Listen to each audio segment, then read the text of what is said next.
হাসিনাকে জোর করে কোথাও পাঠানো হবে না বলছে ভারত। বাংলাদেশের সাবেক প্রধানমন্ত্রী শেখ হাসিনা গত 7 মাস ধরে ভারতে অবস্থান করছেন। তবে তাকে তৃতীয় কোনো দেশে পাঠানো সম্ভব হয়নি। যদিও তিনি ভারতের অতিথি, কিন্তু তাকে রাজনৈতিক আশ্রয় দেওয়া হয়নি।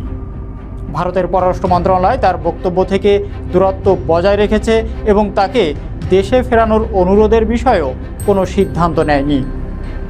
ভারতের সাবেক রাষ্ট্রদূত পিনাক রঞ্জন চক্রবর্তী মনে করেন, শেখ হাসিনাকে জোর করে ফেরত পাঠানো হবে না, কারণ এটি ভারতের নীতির সঙ্গে যায় না।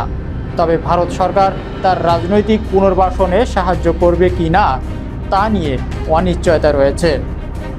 দিল্লিতে শেখ হাসিনার নিরাপত্তা নিশ্চিদ্র এবং তিনি প্রধানত প্রধানমন্ত্রী নরেন্দ্র মোদী এবং জাতীয় নিরাপত্তা উপদেষ্টা অজিত দোভালের সঙ্গে দেখা করছেন। তার অবস্থান গোপন রাখা হয়েছে, যা ভারতের জন্য কূটনৈতিক সাফল্য। বিশেষজ্ঞরা মনে করছেন, আওয়ামী লীগ কিছুটা সহানুভূতি পেলেও শেখ হাসিনার বাংলাদেশে রাজনৈতিক পুনর্বাসন কঠিন হবে। ভারত তাকে আশ্রয় দিলেও বাংলাদেশের অভ্যন্তরীণ রাজনীতিতে তার ভবিষ্যৎ অনিশ্চিত।